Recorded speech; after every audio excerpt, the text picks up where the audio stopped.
அதிகாரிக்கும்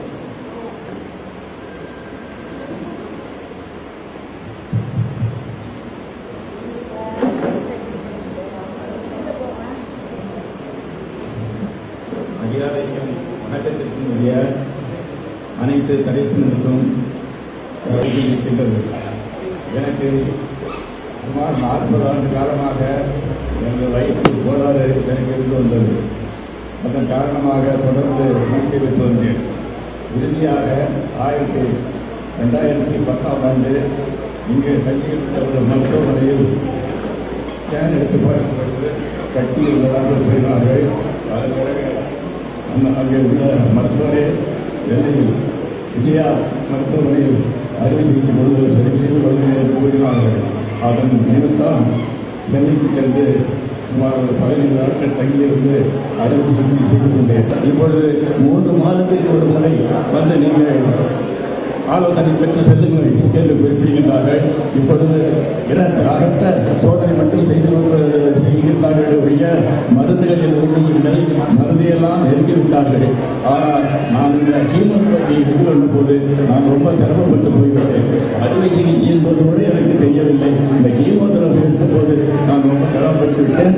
எவ்வளவுக்கு அவர்களுக்கு சோதனையில் கஷ்டம் இருந்ததோ அந்த அளவிற்கு எல்லாம் போய் இப்பொழுது நலமுடன் நன்மையாக மகிழ்ச்சியாக இருக்கின்றேன் என்பதை கூறிக்கொண்டு இதற்கெல்லாம் காரணம் இந்த ஜீவா மருத்துவமனை இருக்கின்றதே, இதுதான் இங்கே உள்ள சுற்று வட்டாரத்திற்கு ஒரு முத்தை போல இருக்கின்றது. அந்த முத்திற்கு ஒளி ஊட்டக்கூடிய ஒளி தரக்கூடிய அருண் சேஷாச்சலம் ஐயா அவர்கள் போன்றவர்கள் இங்கே அறுவை ஆகி வருகின்றார்கள்.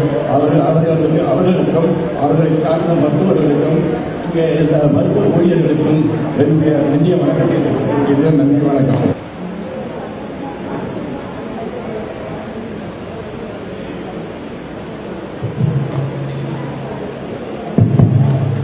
இப்பொழுது பரிசு நினைவு பரிசு அளிக்கின்றேன்.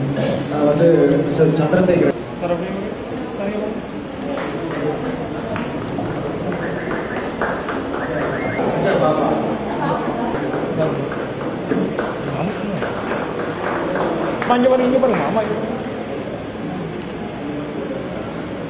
தினேஷ் அவர்களுக்கு மிஸ்டர் அகிலாண்ட பாஸ்கர் எஸ்பி மேலாளர் அவர் ஒரு சின்ன நினைவு பரிசு கொடுத்து விடுறேன்.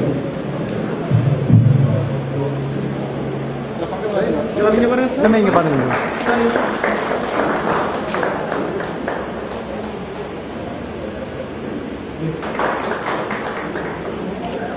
இந்த மாதிரி நிகழ்ச்சியோட நோக்கம் பார்த்தீங்கன்னா பல நோக்கங்கள் இருக்கு.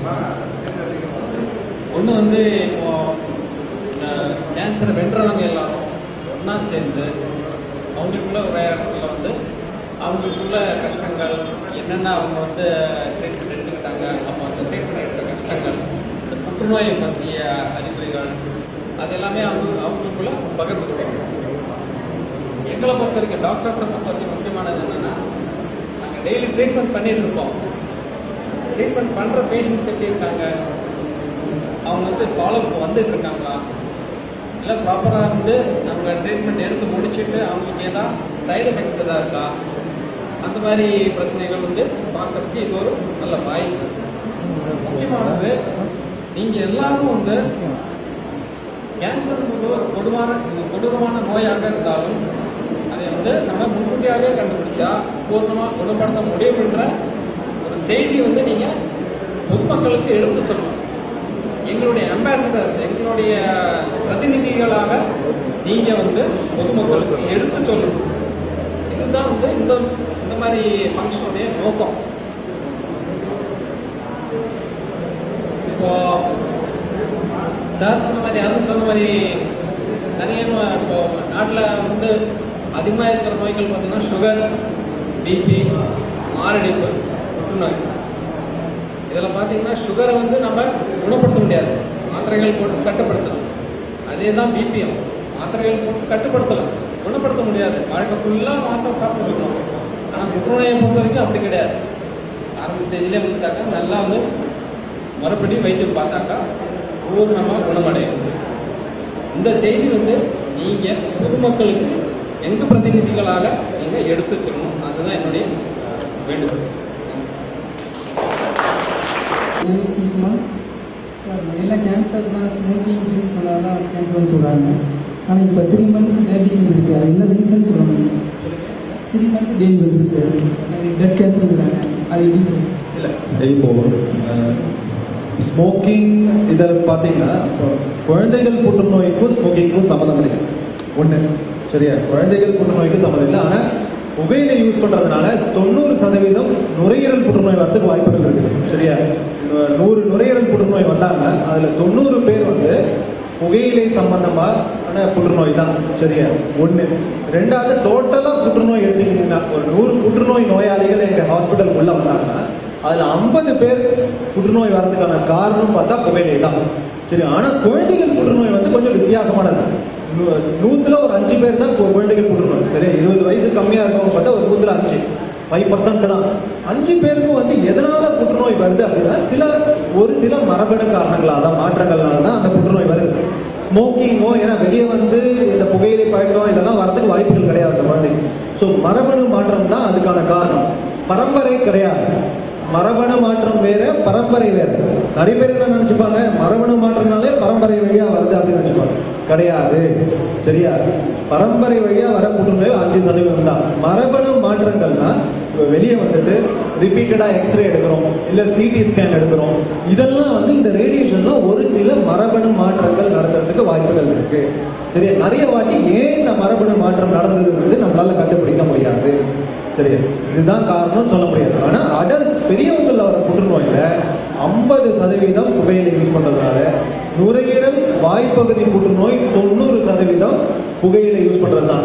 இதுல முக்கியமா வந்து புகையிலைன்றது ஸ்மோக்கிங் மட்டும் கிடையாது, புகையிலை இழுக்கிறது, நுரையீரல் இழுக்கிறது மட்டும் கிடையாது. மெல்ற புற்றுநோய் தான் நம்மது ஜாஸ்தி. நம்மது வந்து கிட்டத்தட்ட 100ல் 30 பேர் புகையிலை யூஸ் பண்றாங்க. அந்த 30ல் 20 பேர் வந்து வாயில மெல்றவங்க தான் ஜாஸ்தி, மூக்குப்பிடி போடுறவங்க தான் ஜாஸ்தி. வெளிநாடு மாதிரி அந்த பீடி சிகரெட் இது பிடிக்கிறது நம்ம ஏரியால கம்மி தான். ஆனா வாய் பகுதியில யூஸ் பண்றாங்க பாத்தீங்களா, அதனாலதான். அது ரொம்ப முக்கியம் வந்து என்னன்னா, வாய் பகுதியில மெல்ற புகையிலை வந்து 3 மடங்கு ஸ்ட்ராங்கா. ஒரு பீடி ஒரு வாயில ஒரு வாட்டி மெல்றது வந்து 3 சிகரெட் பிடிக்கிறதுக்கு சமம். அந்த அளவுக்கு புகையிலை உள்ள இலை அடைக்கப்பட்டுள்ளது. ஸோ அது வந்து மோர் டேஞ்சரஸ். ஆனா குழந்தைகள் புற்றுநோய்க்கும் புகையிலைக்கும் சம்பந்தம். நெக்ஸ்ட் சிக்கன் பாக்ஸ் சொல்றாங்க. அது ஒன் டைம் வந்து செகண்ட் டைம் வரேன்னு சொல்றாங்க சார். இப்போ கேன்சர் வந்துட்டா மறுபடியும் வருமா சார்? அட்டாக் ஆனது ஹீரோ ஆனது. இது நல்ல கேள்வி. ஸோ இப்போ இந்த விழிப்புணர்ச்சி எதுக்கு நீங்க எல்லாம் வரீங்க அப்படின்னா, நம்ம மக்கள்கிட்டயே ஒரு பயம் இருக்கு. ஒரு மார்பகத்தில் ஒரு கட்டி இருக்கு, கழுத்துல ஒரு கட்டி இருக்கு, அக்கல்ல ஒரு கட்டி இருக்கு அப்படின்னா டாக்டர் போய் எனக்கு கட்டி இருக்குன்னு சொல்றதுக்கே ஒரு பயம் இருக்கு. ஏன் அப்படின்னா புற்றுநோய்க்கான பயம். டாக்டர் போயிட்டு ஏதாவது சொல்லிடுவாரோ, அப்படியே மறைச்சி போயிடலாம் அப்படின்னு சொல்லிட்டு, அப்புறம் கடைசியில ஒரு ஸ்டேஜ் எப்போனா அது மறைக்க முடியாத நிலைமை வரும்போதுன்னா வெளியே சொல்லுவாங்க. ஸோ அது மாதிரி ஒரு நிலைமையில வரும்போது புற்றுநோய் பரவன ஒரு நிலையில வராங்க, 4வது நிலையில் வருகிறார்கள். 100ல் 70 பேர் இந்த ஒரு பயத்தினாலதான் அட்வான்ஸ்டு 4வது ஸ்டேஜ்ல வராங்க. ஸோ நீங்க இன்னைக்கு பேசுற மாதிரி வெளியே வந்து எனக்கு புற்றுநோய் வந்தது, நான் குணமாயிட்டேன் அப்படின்ற அந்த பயம் நீங்கி, புற்றுநோய் இருந்த இந்த அச்சம் நீங்கி, புற்றுநோய் மற்ற வியாதிக்கு மொத்தம் வந்து ஒரு படி மேல போய் மற்ற வியாதியோட இது பரவலன்ட்டாங்க. மற்ற வியாதி கூட கொஞ்சம் பிரச்சனை, இந்த வியாதி வந்து பண்ணிட்டு நான் நல்லா இருக்கேன் அப்படின்ட்டாங்க. ஸோ அந்த அளவுக்கு ஒரு விழிப்புணர்ச்சி வருதோ அன்னைக்கு வந்து ஒரு மார்பகத்தில் ஒரு சின்ன கட்டி வந்தவொடனே டாக்டர் இது புற்றுநோயா, அது மாதிரி ஒரு ஸ்டேஜ் வந்தா 100ல் 95% குணப்படுத்திடலாம். ஆனா இப்ப இருக்கிற நிலைமை வந்து என்னன்னா, வரும்போதே வந்து குணப்படுத்த முடியாத ஒரு நிலையில தான் வராங்க. வரும்போதே 4வது பரவன ஒரு நிலையில வராங்க. அப்போ வந்து குணப்படுத்த முடியாது. இதே வந்து சின்னதா ஒரு 2 சென்டிமீட்டர் கட்டி இருக்கும் போதே நீங்க வந்து பார்த்துட்டாங்கன்னா அப்போ வந்து டெஃபினட்டா குணப்படுத்தலாம். இப்போ நீங்களாம் வந்து வைத்தியம் எடுத்தவங்க, நீங்க மற்றவங்களுக்கு சொல்ல வேண்டியது என்ன, எனக்கு வந்தது சாதாரணமா டயபெட்டிஸ், சுகர், இதுக்கெல்லாம் வைத்தியம் பார்க்குற மாதிரி தான் இதுக்கும் அதுக்கான ஸ்பெஷலிஸ்ட் கிட்ட போனேன், நான் வைத்தியம் பார்த்துக்கிட்டேன் அப்படின்னு சொல்லுவாங்க. சரியா?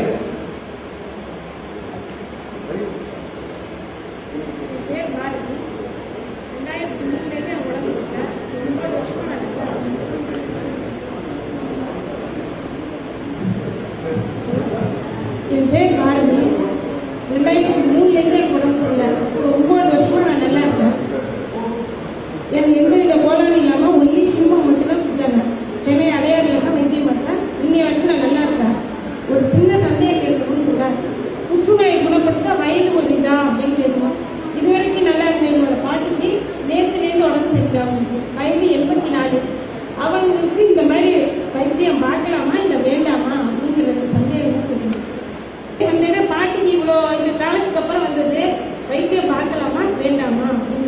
புற்றுநோய் ப்ராப்ளம் கிடையாது. 84 வயசு தான் ப்ராப்ளம். ஏன்னா 84 வயசுல என்னென்ன பிரச்சனைகள் இருக்குமோ அந்த மற்ற பிரச்சனைகள்லாம் நம்ம முன்னாடியே சொன்ன மாதிரி இந்த இருதயம், கல்லீரல் இதெல்லாம் ப்ராப்ளமா இருக்கும். ஸோ இதெல்லாம் பார்க்க வேண்டியதா இருக்கும். ஸோ 84 வயசுல இந்த இருதயம், கல்லீரல், நுரையீரல் எல்லாம் நார்மலா இருக்கு. இப்பயும் வந்து வயலுக்கு போய் நான் வேலை செய்யறேன்னு சொல்லுவாங்க. 80 வயசு எனக்கு, நான் இன்னைக்கும் வயலுக்கு போய் வேலை செய்யறேன், பயிர் நடுறேன், எல்லாம் பண்றேன்னு அவங்களுக்கு எல்லா வைத்தியம் பண்ணலாம். சரியா? அது மாதிரி அந்த 84 வயசுல அவங்களோட ஆரோக்கியம் எப்படி இருக்குன்னு பார்க்கணும். ஸோ பிரச்சனையை புற்றுநோய் வைத்தியம் எடுக்கிறது அவங்களுக்கு பிரச்சனையா இருக்கு. அந்த 84 வயசு தான் பிரச்சனை. இந்த 84 வயசுலயும் அவங்க மற்ற உறுப்புகள்லாம் நல்லா செயல்பட்டுன்னா 50 வயசுல இருக்கவங்களுக்கு என்ன வைத்தியம் பண்ணணுமோ அதே வைத்தியத்தை 84 வயசுலயும் பண்ணலாம். ஸோ மற்ற ஆர்கன்ஸ் இதெல்லாம் எப்படி செயல்படுது, அவங்க ஜென்ரல் கண்டிஷன் நல்லா இருக்கா, இதெல்லாம் பார்த்துட்டு ஸ்டாண்டர்ட் ஆஃப் கேர் நல்லா இருந்ததுன்னா டெஃபினட்டா எல்லா வைத்தியம் அவங்களுக்கும் பண்றதுக்கு வாய்ப்பு இருக்கு. பரம்பரை நோய் அதான் நான் சொன்னேன், மரபணு மாற்றம்ன்றது வேற, பரம்பரைன்றது வேற. சரியா? சோ மரபணு மூலமா வருதுன்னே பரம்பரை நினைச்சாங்க. 100% தான் பரம்பரை மூலமா வருது. ஸோ எப்பெல்லாம் 40 வயசுக்கு கம்மியா ஒரு 2-3 பேருக்கு மேல உங்க குடும்பத்துல புற்றுநோயினால பாதிக்கப்பட்டிருந்தாலோ, இல்ல 2 மார்பகத்திலையும் புற்றுநோய் வந்திருந்தாலோ, இல்ல மார்பக புற்றுநோய் மற்றும் முட்டை பற்று புற்றுநோய் ஒரே ஆளுக்கு வந்திருந்தாலோ, இல்ல ஒரு ஆணுக்கு உங்க குடும்பத்தில் ஒரு ஆணுக்கு மார்பக புற்றுநோய் வந்திருந்தாலோ, இதெல்லாம் வந்து பரம்பரை மூலமா வரத்துக்கு ஒரு வாய்ப்புகள் உள்ளது அர்த்தம். ஸோ அப்போ வந்து சில மரபணு டெஸ்ட் பண்ண வேண்டியதா இருக்கும். அந்த மரபணு டெஸ்ட் பாசிட்டிவ் வந்ததுன்னா அப்போ வந்து உங்க குடும்பத்துல இது வந்துருக்குன்னு சொல்லணும். ஆனா ஜென்ரலா இல்லைன்னு தான் என்னோட பதில். எனக்கு புற்றுநோய் வந்திருக்கு, என் பொண்ணுக்கு வருமா, என் பையனுக்கு புற்றுநோய் வந்திருக்கு, என் இன்னொரு பையனுக்கு வருமா அப்படின்னா கிடையாது, வரத்துக்கு வாய்ப்புகள் கிடையாது. இதுதான் பதில்.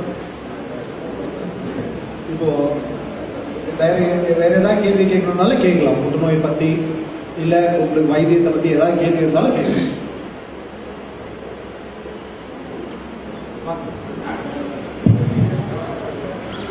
சாதாரணமா வந்து